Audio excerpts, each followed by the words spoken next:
লখিমপুৰত জলসম্পদ মন্ত্ৰী পীযুষ হাজৰিকা কেইবাটাও স্থান পৰিদৰ্শন মন্ত্ৰীগৰাকীয়ে পৰিদৰ্শন কৰিলে বাধা কৰাৰ সোৱণশিৰি গৰাখহনীয়া নামনি সোৱণশিৰি জলবিদ্যুৎ প্ৰকল্প NHPC আৰু জলসম্পদ বিভাগৰ সামঞ্জস্যহীনতাত কাম আগবঢ়া নাই বুলি এক প্ৰকাৰ স্বীকাৰ জলসম্পদ মন্ত্ৰীগৰাকীৰ নৱৈছা অঞ্চলৰ শিগৰা নদীৰ বানৰ পৰা ৰক্ষা পাবলৈ গেলাহাটীত প্ৰায় 13 কোটি টকাৰে চেনেল কাটিং কাম কৰাৰ 35% সম্পূৰ্ণ হোৱা বুলি উল্লেখ কৰে জলসম্পদ মন্ত্ৰীগৰাকীয়ে। উল্লেখ্য যে এই গেলাহাটী চেনেল কাটিং নৱৈছাবাসীৰ বাবে আছিল অত্যন্ত গুৰুত্বপূৰ্ণ।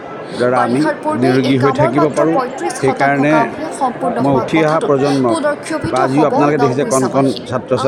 মন্ত্ৰীগৰাকীয়ে জিলাখনৰ কেইবাটাও গুৰুত্বপূৰ্ণ অঞ্চললৈ যায় বিধায়ক মাধৱ ডেকাৰ আমি বহুত দিনলৈকে নিৰোগীভাৱে জীয়াই থাকিবলৈ সক্ষম হ'ম এজন সুস্থ সবল নাগৰিক হিচাপে। কামটো 35% হৈছে, 65% বাকী আছে। গতিকে 65% বাকী থাকোঁতেতো কমপ্লিট হ'ব নোৱাৰে।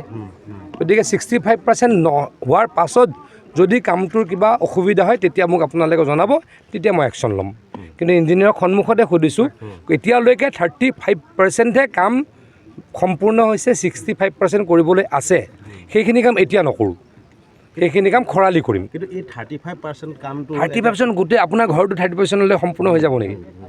এটা ঘৰ বনালে 35% সম্পূৰ্ণ হৈ যায় নেকি? সম্পূৰ্ণ নহয়, 100% হ'লেহে সম্পূৰ্ণ হ'ব। গতিকে মই আপোনাক অনুৰোধ কৰিছোঁ, যদি 100% হোৱাৰ পাছত কামটো বেয়া হয় মোক এবাৰ জনাব। Thank U.